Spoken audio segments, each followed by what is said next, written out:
Le 15 mars 1244, dans l'obscurité glaciale qui enveloppe le château de Montségur, 4 hommes se préparent à risquer leur vie.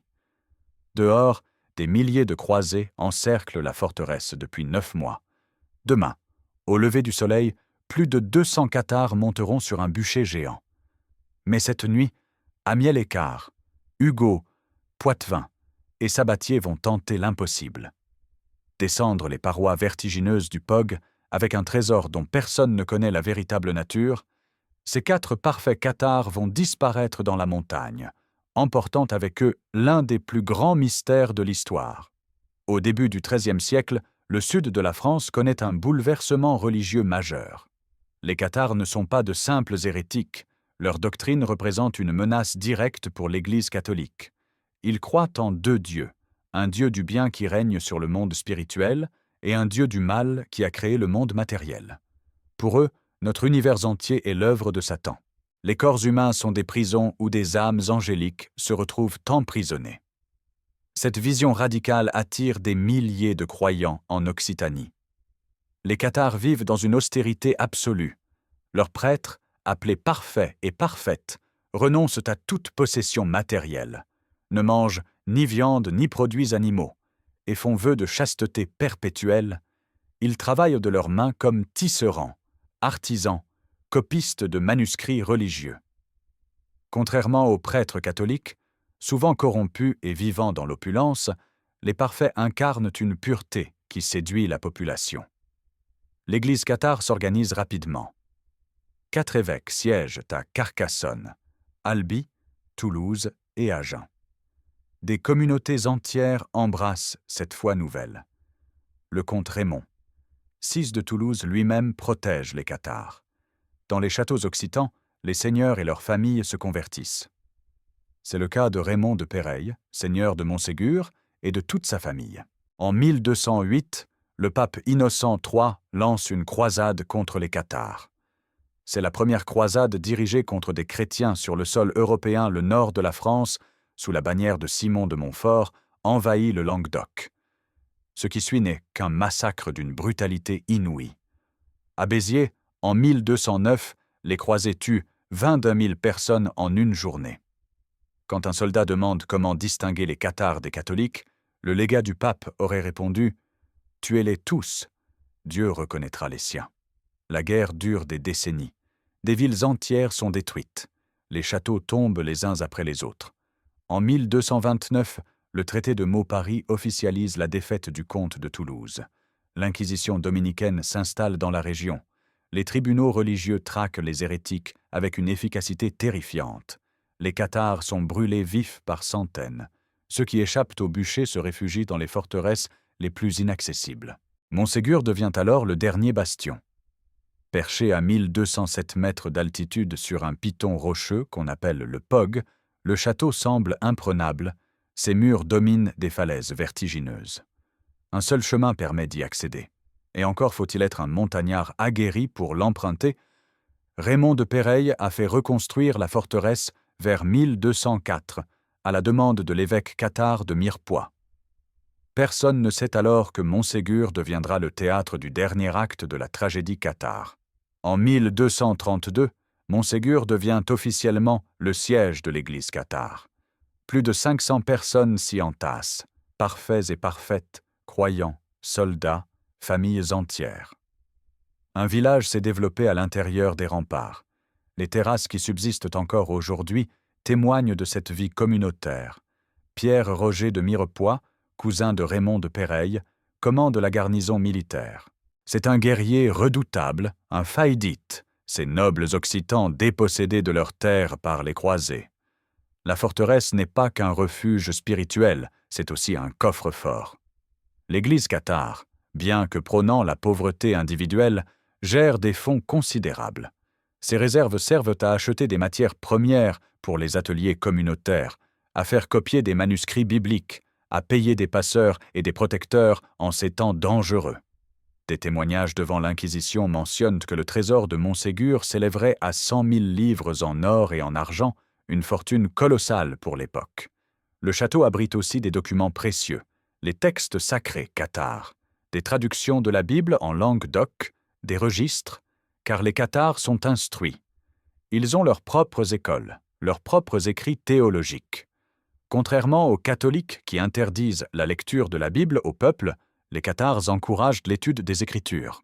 Chaque communauté possède des manuscrits, copiés avec soin par des scribes dévoués. En mai 1242, un événement précipite la chute de Montségur. Une troupe de soldats issus de la garnison du château descend de nuit jusqu'au village d'Avignonnet. Là, ils massacrent une dizaine d'inquisiteurs venus interroger la population. C'est le prétexte que l'Église attendait. En 1243, lors du concile de Béziers, les prélats catholiques décident d'en finir avec Montségur. Ils confient cette mission à Hugues des Arcis, sénéchal de Carcassonne, et à Pierre Amiel, archevêque de Narbonne. En mai 1243, une armée de 10 000 hommes se met en marche vers Montségur. Quand ils arrivent au pied du Pog, les croisés comprennent l'ampleur du défi. La forteresse semble suspendue dans le ciel. Les flancs de la montagne sont presque verticaux. Impossible de monter des machines de siège par ces pentes. Hugues des Arcis établit un cordon de sécurité autour du site, mais ce blocus s'avère inefficace. Les défenseurs connaissent des passages secrets dans la montagne. Ils communiquent librement avec l'extérieur, recevant même des vivres et des renforts. L'été et l'automne passent sans action décisive. Les croisés cherchent les points faibles de la forteresse. Raymond de Péreille, lui, attend les secours du comte Raymond, Sept de Toulouse. Mais le comte, toujours excommunié, tente de rentrer en grâce auprès du pape. Il n'enverra jamais ses troupes. Vers Noël 1243, l'équilibre bascule. Un groupe de montagnards basques, experts en escalade, réussit l'impossible. De nuit, ils gravissent la face est du Pog et s'emparent de la tour de guet qui domine le château. Les défenseurs sont pris par surprise. Cette tour contrôle l'accès oriental à la forteresse. Les croisés y installent immédiatement un trébuchet, une catapulte géante capable de lancer des blocs de pierre de plusieurs dizaines de kilos. Les bombardements commencent. Jour après jour, les projectiles s'abattent sur les remparts. Les pierres traversent les toits, s'écrasent dans la cour, tuent les habitants. L'hiver est particulièrement rigoureux cette année-là.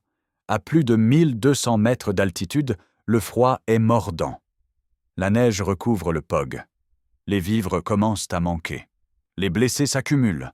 En février 1244, la barbacane qui protège l'entrée principale du château tombe aux mains des assaillants après 3 mois de bombardements continus. Pierre-Roger de Mirepoix tente un dernier assaut pour reprendre la tour de guet. Dans la confusion d'un combat nocturne, ces hommes parviennent presque à franchir les défenses ennemies, mais au prix de lourdes pertes, ils sont finalement repoussés. Cette défaite marque la fin. Le 1er mars 1244, au matin, le son d'un corps résonne depuis Montségur. Les assiégés sont prêts à négocier. Les pourparlers s'ouvrent entre Raymond de Péreille, Pierre-Roger de Mirepoix et Hugues des Arcis. Les conditions de la reddition sont strictes mais surprenantes. Les soldats et les habitants laïcs du château auront la vie sauve s'ils jurent de ne plus prendre les armes contre l'Église, et le roi de France, Pierre-Roger de Mirepoix, et sa garnison pourront partir librement après avoir livré la forteresse. Pour les parfaits, les termes sont différents. Ceux qui abjureront leur foi cathare seront épargnés. Ceux qui refuseront monteront sur le bûcher. Une trêve de 15 jours est accordée. Officiellement, ce délai permet aux défenseurs de remettre en ordre leurs affaires. En réalité, ces 2 semaines vont permettre aux parfaits de se préparer à la mort en recevant le consolamentum, le sacrement ultime de l'Église cathare. Pendant ces 15 jours, une atmosphère étrange règne sur Montségur. Les croisés campent au pied du château, attendant. Sur le Pog, les cathares savent que leur destin est scellé. Aucun des 220 parfaits et parfaites présents dans la forteresse ne choisira l'abjuration. Ils se préparent à mourir pour leur foi.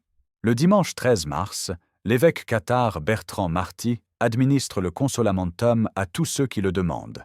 Corbat de Péreille et sa fille Esclarmonde, la femme et la fille du seigneur de Montségur, reçoivent le sacrement ce jour-là, mais quelque chose d'autre se prépare dans le secret.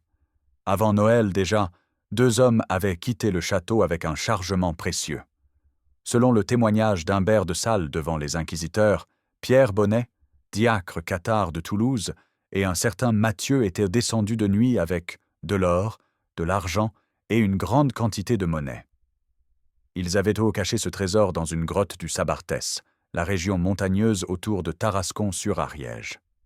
Dans la nuit du 15 au 16 mars 1244, alors que tout le monde dort, 4 parfaits se glissent hors du château. Leurs noms sont connus grâce aux dépositions devant l'Inquisition. Amiel Écart, Hugo, Poitevin et Sabatier. Ces 4 hommes vont tenter l'impossible, descendre les parois verticales du Pog, échapper aux milliers de soldats qui encerclent la montagne et récupérer le trésor caché dans le Sabartès. Comment ont-ils réussi à quitter la forteresse? Les témoins de l'époque parlent de cordes. Les parfaits se seraient laissés glisser le long de la face occidentale du Pog, la plus vertigineuse, justement parce qu'elle est jugée impraticable par les croisés.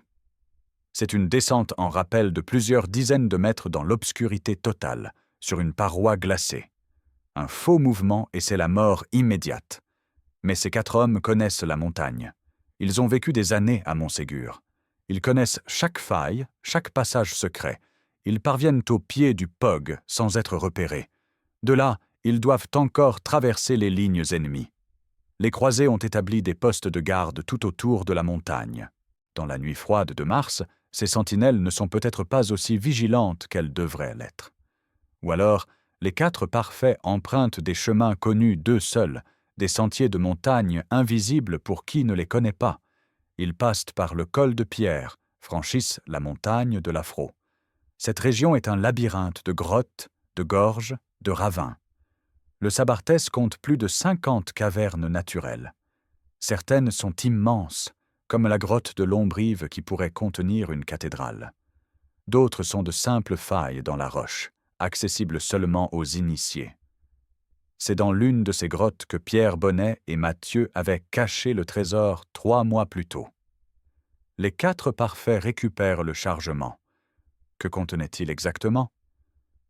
Les témoignages parlent d'or et d'argent, de monnaie sonnante et trébuchante, mais d'autres sources mentionnent des parchemins et d'autres objets précieux. Certains historiens pensent que les 4 hommes emportaient les manuscrits sacrés de l'Église cathare, les textes qui ne devaient à aucun prix tomber entre les mains de l'Inquisition. Après avoir récupéré le trésor, les 4 parfaits disparaissent. L'histoire perd leurs traces. Plusieurs hypothèses ont été avancées au fil des siècles. La première suggère qu'ils se seraient réfugiés dans un château des environs encore fidèle aux cathares. Le château d'Usson, à Rouze, est souvent mentionné Bernard d'Allion, seigneur d'Usson, et son frère Arnaud avait tenté de secourir Montségur pendant le siège. Bernard avait épousé Esclarmonde de Foix, sœur du comte Roger Bernard II de Foix, et les témoins de son mariage étaient des parfaits Ussons, abrités régulièrement des cathares en fuite. Une autre forteresse est évoquée, le château de Montréal de Sauce, à Ozat. Ces châteaux, perchés sur des éperons rocheux dans des vallées reculées de l'Ariège, offraient une sécurité relative. Mais les inquisiteurs connaissaient ces refuges, ils les surveillaient. Les 4 parfaits ne pouvaient y rester longtemps. La seconde hypothèse est plus audacieuse, ils seraient partis pour l'Italie. 2 des 4 évadés ont effectivement été repérés en Lombardie quelques mois plus tard. À Crémone, Pavie et Plaisance, des communautés cathares languedociennes s'étaient établies en exil. Ces églises sœurs accueillaient les réfugiés du Languedoc. Le trésor de Montségur aurait alors servi à financer la survie du catharisme en Italie. Le voyage jusqu'en Lombardie représentait un périple dangereux de plusieurs semaines. Il fallait traverser les Pyrénées, puis longer la Méditerranée, ou couper à travers la Provence et les Alpes partout, l'Inquisition avait des yeux et des oreilles. Les routes étaient surveillées. Mais les cathares disposaient de réseaux de passeurs, de sympathisants qui les cachaient, les nourrissaient, les guidaient d'étape en étape. Ce qui est certain, c'est qu'on n'a jamais retrouvé le trésor. Aucune fouille, aucune découverte archéologique n'a jamais mis au jour lors de Montségur. Les grottes du Sabartès ont été explorées des centaines de fois. Les châteaux d'Usson et de Montréal ont été fouillés. Rien. Soit le trésor est parvenu en Italie et a été dépensé pour la cause cathare, soit il est encore caché quelque part dans les montagnes de l'Ariège. Au matin du 16 mars 1244, les 95 jours de siège s'achèvent. Les croisés prennent possession de Montségur. Pierre Roger de Mirepoix et sa garnison descendent du château, libres selon les termes de la reddition. Les habitants laïcs suivent. Puis vient le tour des parfaits. 220 hommes et femmes, certains très âgés, d'autres encore jeunes, descendent en procession vers le champ au pied de la montagne. Un immense bûcher a été préparé. Ce n'est pas une simple pile de bois, c'est une structure de plusieurs mètres de haut, capable de contenir plus de 200 personnes. Des pieux ont été plantés pour y attacher les condamnés. Du bois sec, des fagots, de la paille ont été entassés tout autour. Les parfaits s'approchent en chantant des psaumes. Ils ne montrent aucun signe de peur. Pour eux, ce bûcher n'est qu'une étape vers la libération. Leur doctrine enseigne que l'âme prisonnière du corps sera enfin libre de rejoindre le royaume céleste du Dieu de bonté. Bertrand Marty, l'évêque cathare, marche en tête. Esclarmonde de Péreille, qui a reçu le consolamentum 3 jours plus tôt, avance aux côtés de sa mère Corba. On les attache aux pieux. Quand tout est prêt, les bourreaux mettent le feu. Les flammes s'élèvent rapidement, alimentées par le vent de montagne.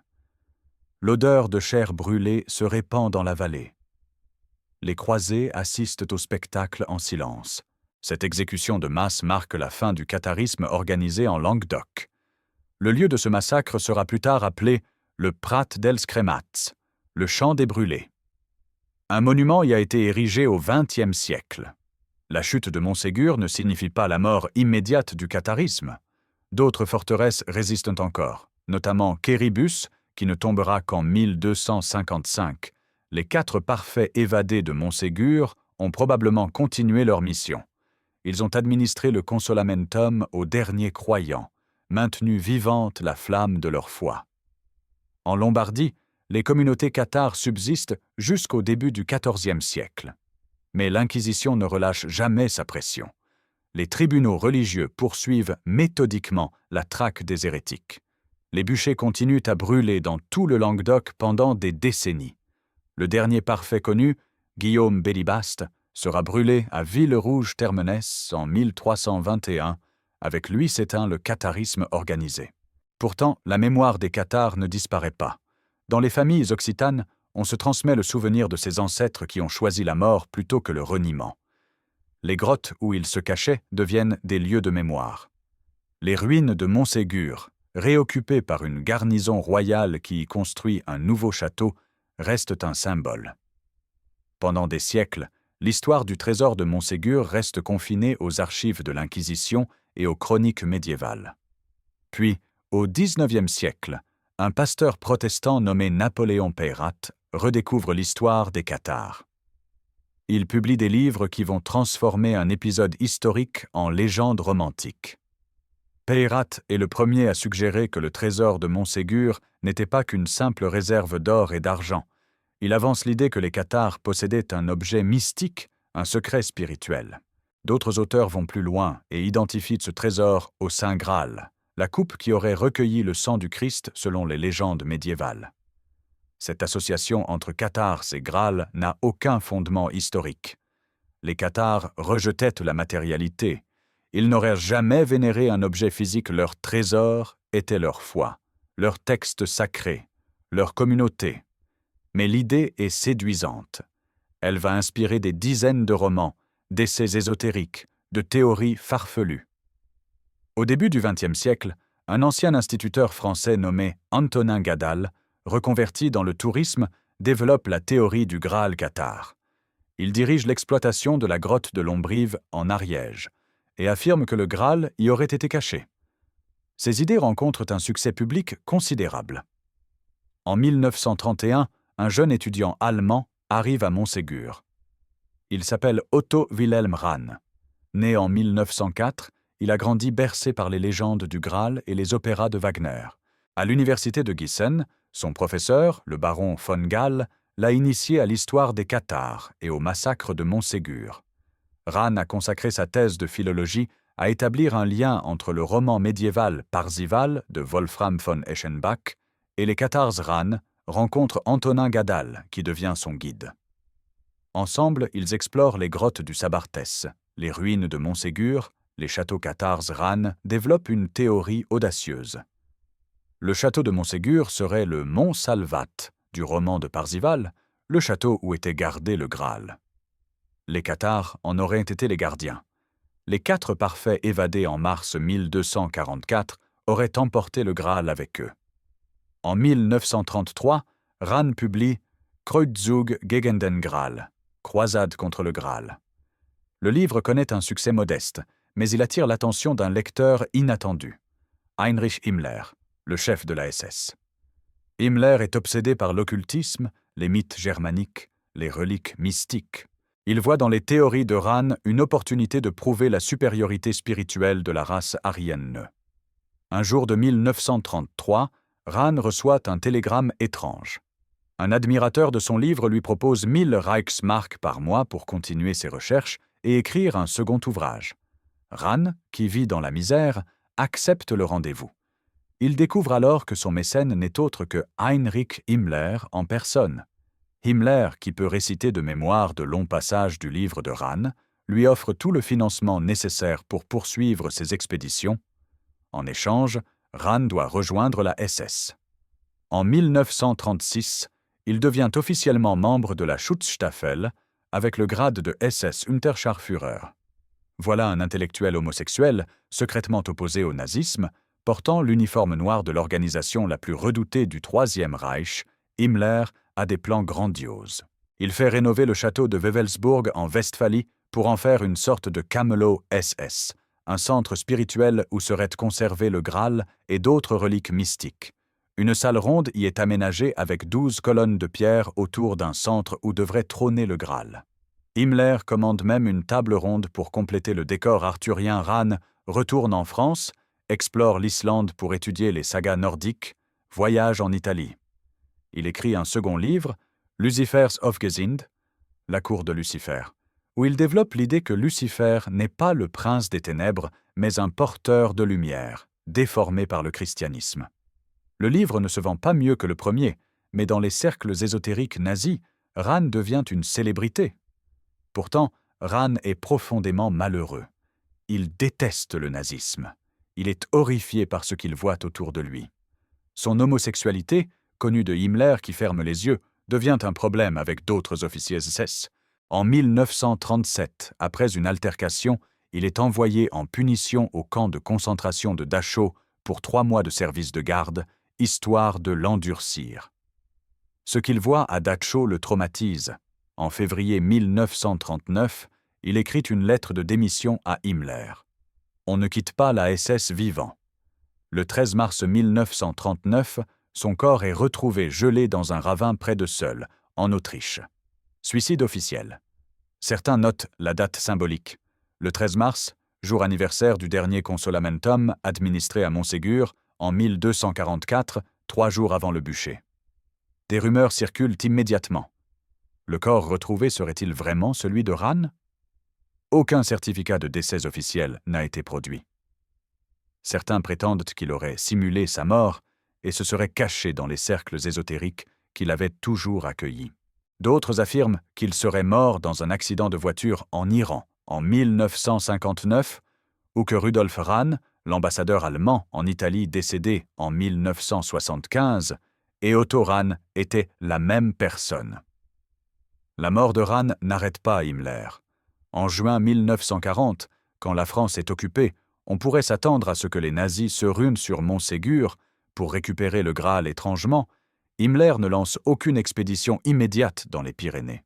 Il se concentre sur d'autres recherches, des fouilles en Pologne, en Ukraine, et même une expédition au Tibet dirigée par Bruno Beger et Ernst Schäfer en 1938 à 1939, censée trouver les origines de la race aryenne. Ce n'est qu'en 1943, alors que la guerre tourne mal pour l'Allemagne, que Himmler organise enfin des fouilles à Montségur. Un groupe de géologues, d'historiens et d'ethnologues allemands campent sur le sommet du Pog.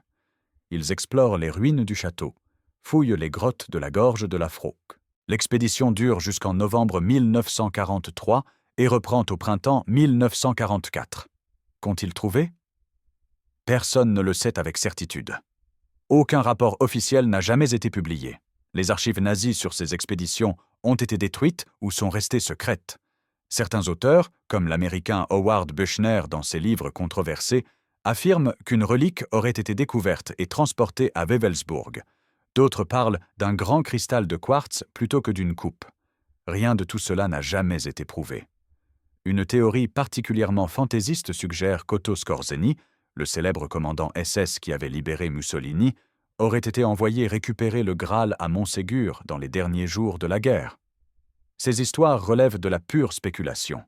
La réalité est probablement beaucoup plus simple. Les nazis n'ont rien trouvé à Montségur parce qu'il n'y avait rien à trouver. Revenons aux faits historiques.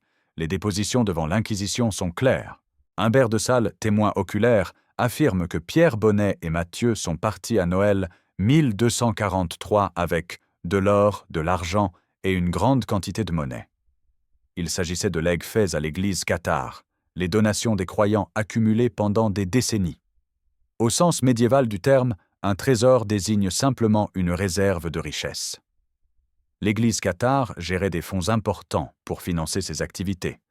Les parfaits devaient acheter du lin et de la laine pour leurs ateliers de tissage, payer les scribes qui copiaient les manuscrits, verser des salaires aux artisans qui travaillaient dans leur communauté. Ils devaient aussi rémunérer les passeurs qui aidaient les cathares à fuir vers l'Espagne ou l'Italie. 100 000 livres représentent une somme considérable. À titre de comparaison, un château comme Montségur valait environ 1000 livres. Avec 100 000 livres, on pouvait acheter 100 châteaux ou équiper une petite armée pendant plusieurs années. Cette fortune appartenait aux différentes communautés cathares du Languedoc, qui avaient placé leurs réserves en sécurité à Montségur.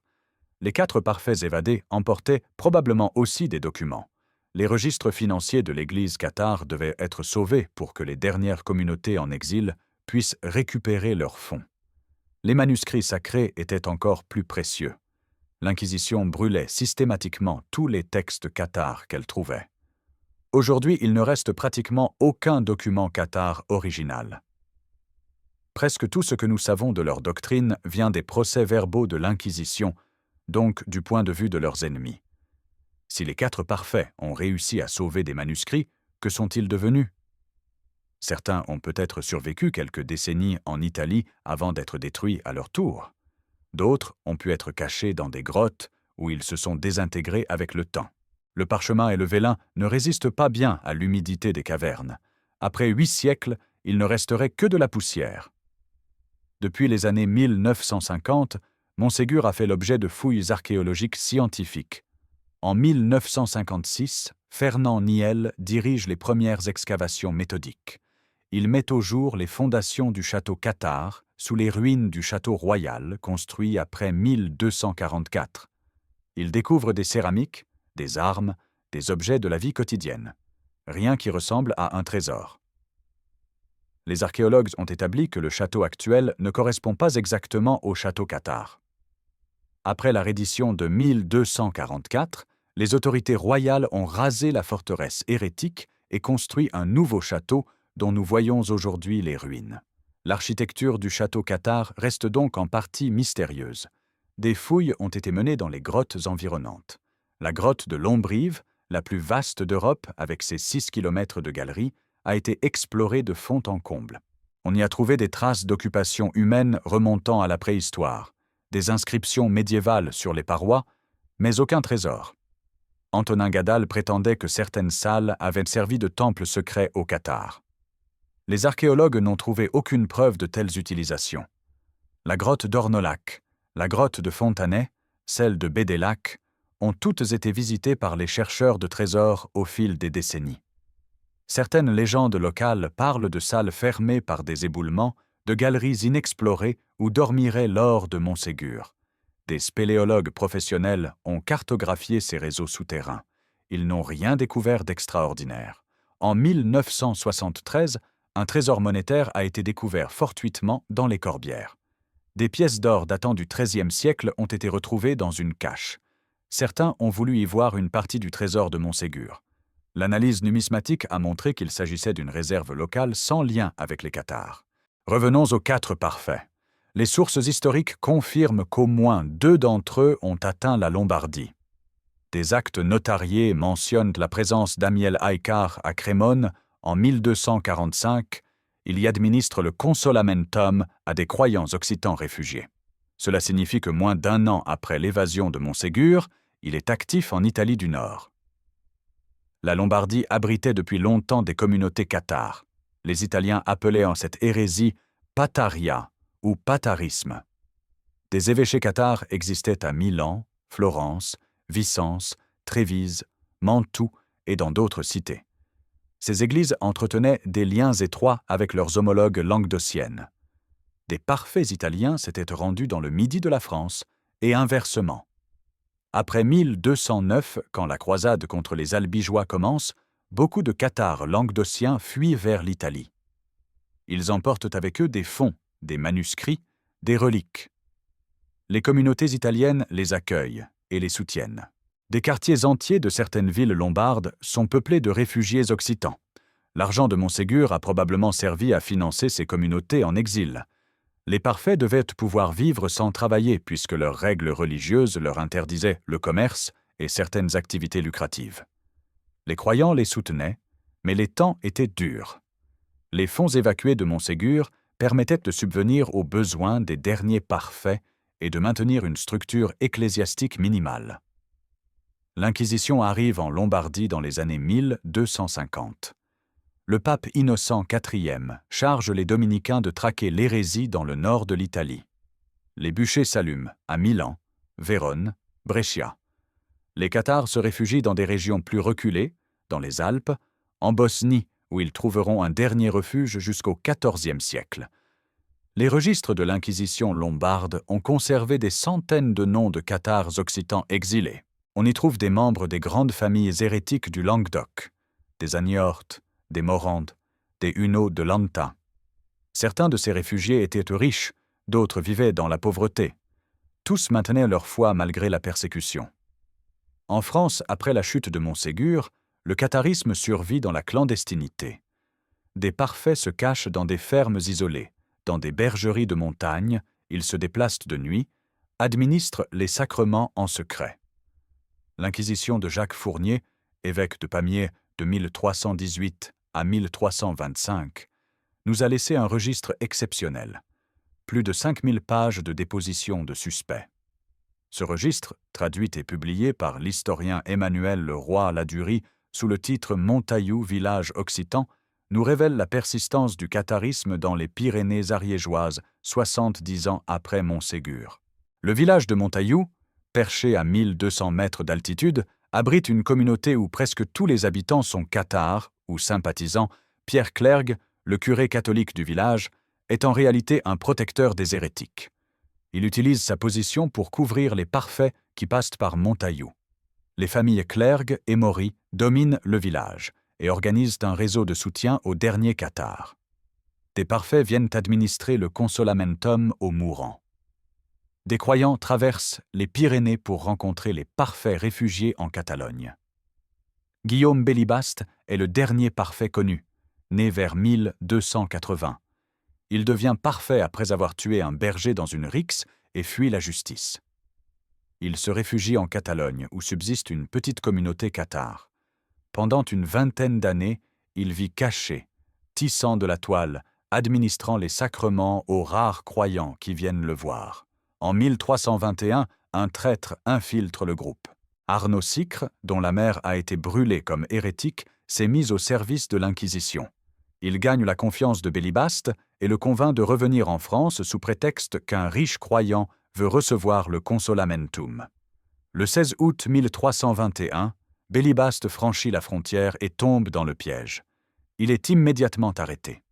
Jacques Fournier le fait juger. Bélibaste refuse d'abjurer. Le 24 août 1321, il est brûlé à Villerouge-Termenès devant une foule de curieux. Ses dernières paroles, rapportées par les témoins, sont une promesse. Dans 700 ans, il reviendra et le catharisme refleurira. Si on compte à partir de 1321, cela nous amène à 2021. Le catharisme n'est pas revenu, mais l'intérêt pour cette religion n'a jamais été aussi fort.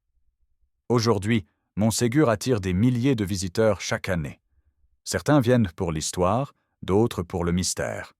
Le village au pied du Pog compte à peine 100 habitants, mais accueille des cars entiers de touristes. Le chemin qui monte au château a été aménagé, balisé. L'ascension prend environ 20 minutes pour un marcheur normal. Au sommet, on découvre un panorama exceptionnel. Par temps clair, on voit les Pyrénées s'étendre sur 200 km. En bas, le Prat dels Crema avec sa stèle commémorative. Le château lui-même est une coquille vide. Les murs sont bien conservés, mais les bâtiments intérieurs ont disparu. On peut monter sur les remparts, explorer les tours d'angle, essayer de se représenter la vie de cette communauté assiégée. Chaque année, le 16 mars, des groupes se rassemblent au Prat dels Cremat pour commémorer le bûcher de 1244. Ce ne sont pas des cérémonies religieuses officielles, les cathares n'ont laissé aucune structure ecclésiastique. Ce sont plutôt des rassemblements laïques, des moments de recueillement, parfois teintés d'ésotérisme New Age. Certains visiteurs viennent à Montségur pour des raisons moins historiques. Des adeptes de théories ésotériques cherchent des énergies particulières sur le site. Des géobiologistes prétendent mesurer des courants telluriques exceptionnels. Des ufologues affirment que des ovnis sont régulièrement observés au-dessus du POG. Montségur est devenu un haut lieu du mysticisme moderne. Le commerce local s'est adapté. Les boutiques de souvenirs vendent des livres sur le Graal, des cristaux énergétiques, des reproductions de symboles cathares. Des artisans proposent des bijoux inspirés de motifs médiévaux. Des guides touristiques organisent des visites thématiques, mêlant histoires réelles et légendes inventées. Cette commercialisation agace les historiens sérieux. Michel Roquebert, le grand spécialiste français du catharisme, a passé sa vie à démystifier les légendes et à établir les faits historiques. Son œuvre monumentale en 5 volumes, l'épopée cathare, reste la référence incontournable. Il rappelle sans cesse que les cathares n'étaient ni des sorciers, ni des gardiens de secrets ésotériques, mais simplement des chrétiens dissidents qui ont payé de leur vie leur refus de se soumettre à Rome.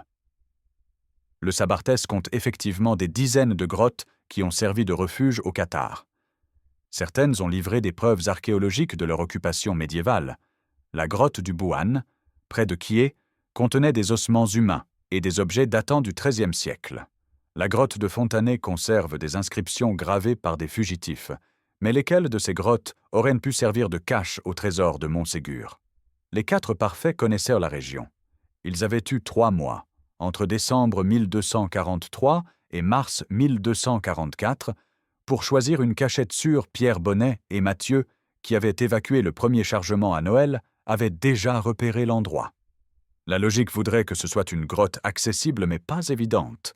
Trop facile à trouver, elle serait découverte par l'Inquisition. Trop difficile d'accès, elle serait inutilisable pour les 4 hommes chargés de sacs lourds. Il faudrait une cavité suffisamment grande pour stocker le trésor, suffisamment sèche pour préserver les documents, et située sur une route plausible entre Montségur et les refuges cathares de l'Ariège, ou les passages vers l'Espagne. Des dizaines de grottes correspondent à ces critères.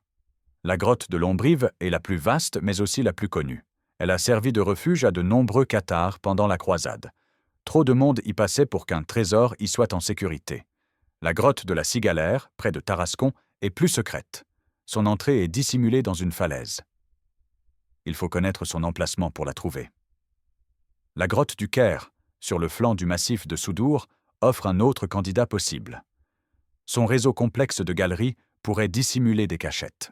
Des spéléologues l'ont exploré dans les années 1980 sans rien trouver d'extraordinaire. Mais une grotte peut cacher bien des secrets. Des salles peuvent être masquées par des éboulis, des passages peuvent être noyés par des siphons naturels. Le problème de toutes ces spéculations est qu'elles reposent sur l'hypothèse que le trésor a été caché en attendant d'être récupéré plus tard. Or, les sources historiques suggèrent plutôt que les 4 parfaits ont emporté le trésor avec eux. Ils ne l'ont pas caché, ils l'ont évacué vers l'Italie. La cache dans le Sabartès n'était qu'un relais temporaire entre Montségur et la route de l'exil. Qu'est-ce qui fait que, près de 8 siècles après leur extermination, les cathares continuent de fasciner? Leur histoire contient tous les ingrédients d'une épopée tragique. Une foi pure corrompue par le pouvoir, des martyrs qui choisissent la mort plutôt que le reniement, un trésor mystérieux, des secrets perdus. Mais au-delà du romanesque, les Cathares posent des questions qui résonnent encore aujourd'hui. Ils incarnent la résistance d'une minorité contre un pouvoir totalitaire. Ils représentent la liberté de conscience face au dogmatisme. Leurs massacres préfigurent les génocides modernes perpétrés au nom de l'orthodoxie religieuse ou politique. La croisade contre les albigeois a aussi des conséquences politiques durables. Elle marque la fin de l'indépendance occitane. Le Languedoc, cette civilisation brillante des troubadours et de la langue d'oc, est absorbée par le royaume de France. Les terres des seigneurs occitans sont confisquées et distribuées aux barons du Nord. Le traité de 1229 rattache le comté de Toulouse à la couronne française. Sur le plan religieux, cette croisade établit le modèle de l'Inquisition qui sera appliquée pendant des siècles. Les méthodes développées pour traquer les Cathares seront réutilisées contre les Juifs, les musulmans, les protestants, les sorcières. Le fichage systématique de la population, les interrogatoires sous torture, les dénonciations encouragées, tout l'arsenal de la répression religieuse trouve son origine dans la lutte contre le catharisme. L'histoire des Cathares nous rappelle aussi la fragilité de la mémoire. Sans l'Inquisition qui a soigneusement consigné les dépositions des accusés, nous ne saurions presque rien de cette religion. Les Cathares eux-mêmes n'ont laissé que des fragments de textes, quelques manuscrits retrouvés en Europe centrale. Nous voyons leur foi à travers les yeux de ceux qui les ont massacrés. C'est comme si l'histoire du judaïsme ne nous était connue que par les archives nazies. L'histoire du trésor de Montségur a été parasitée par d'autres légendes. Dans les années 1950, une nouvelle affaire éclate à Rennes-le-Château, un village de l'Aude. Le curé de ce village, Béranger Saunière, aurait découvert un trésor fabuleux dans les années 1890. Du jour au lendemain, ce prêtre pauvre se met à dépenser des sommes considérables pour rénover son église et construire une villa. Des auteurs ésotériques, dont Pierre Plantard et Gérard de Sède, développent une théorie complexe impliquant les Templiers, les Mérovingiens, une société secrète appelée le Prieuré de Sion et bien sûr le trésor de Montségur, qui aurait été transféré à Rennes-le-Château. Cette histoire donnera naissance à des dizaines de livres et culminera avec Da Vinci Code de Dan Brown. Tout cela est une pure invention. Les investigations sérieuses ont montré que Saunière tirait son argent du trafic de messes. Il vendait des milliers de messes qu'il ne disait jamais, une pratique frauduleuse mais lucrative. Le prieuré de Sion s'est révélé être une fabrication de Pierre Plantard dans les années 1960. Aucun lien n'existe entre Rennes-le-Château et les Cathares. Pourtant, ces théories du complot ont la vie dure. Elles se nourrissent les unes des autres, créant un réseau de légendes interconnectées où tout se mélange. Cathares, Templiers, francs-maçons, extraterrestres. Illuminati Internet a amplifié ce phénomène.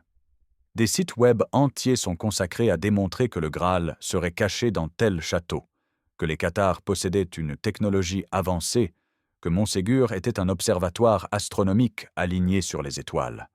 Ces délires ont un coût. Ils brouillent l'histoire réelle et empêchent le public de comprendre ce qui s'est vraiment passé.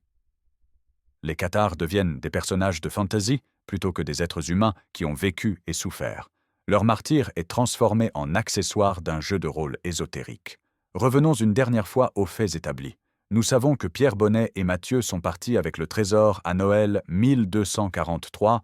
Nous savons qu'Amiel Aicard, Hugo, Poitevin et Sabatier se sont évadés dans la nuit du 15 au 16 mars 1244. Nous savons qu'au moins 2 de ces 4 hommes ont atteint l'Italie. Nous savons que les communautés cathares de Lombardie ont continué à fonctionner pendant des décennies après Montségur. La conclusion logique est simple. Le trésor de Montségur a financé la survie du catharisme en exil. 100 000 livres, c'est énorme, mais cette somme peut se dépenser rapidement quand il faut soutenir des centaines de réfugiés, payer des passeurs, acheter le silence de complices, financer l'impression de manuscrits, rémunérer des parfaits qui ne peuvent pas travailler.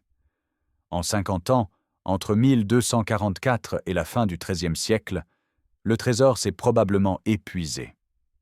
Livre après livre, il a été converti en nourriture, en vêtements, en voyages, en abris. Les pièces d'or et d'argent ont été fondues, échangées, dispersées dans toute l'Europe. Les manuscrits ont été recopiés, puis ont fini par se détériorer ou ont été brûlés par l'Inquisition. Il n'y a pas de grotte secrète contenant des coffres remplis d'or. Il n'y a pas de Graal caché dans une crypte oubliée. Il n'y a que l'histoire tragique d'une religion exterminée et de ses derniers fidèles qui ont tout fait pour préserver leur foi quelques décennies de plus. Le véritable trésor des Cathares n'était ni l'or ni l'argent. C'était leur courage face à la mort. 220 hommes et femmes ont refusé d'abjurer leur foi, sachant qu'ils monteraient sur le bûcher. Des milliers d'autres, avant et après Montségur, ont fait le même choix. Ils auraient pu vivre en reniant publiquement leur doctrine tout en la gardant dans leur cœur. Ils ont choisi la cohérence jusqu'au bout. Leur trésor, c'était aussi leur vision du monde.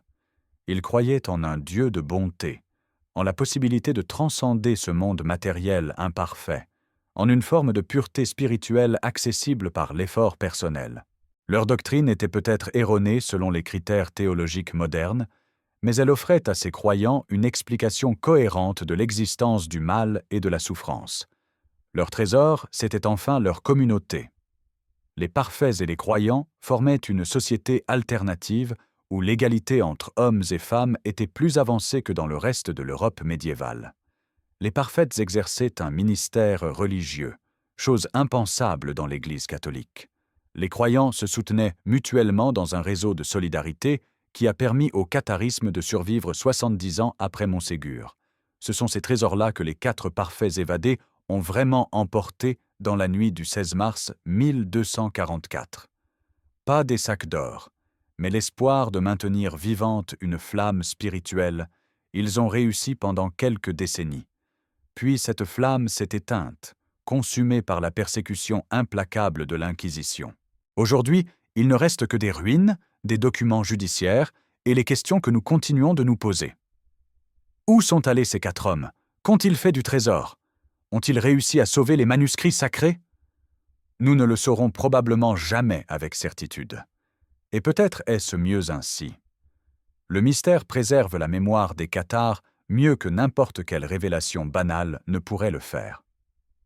Le vrai scandale n'est pas qu'un trésor ait disparu.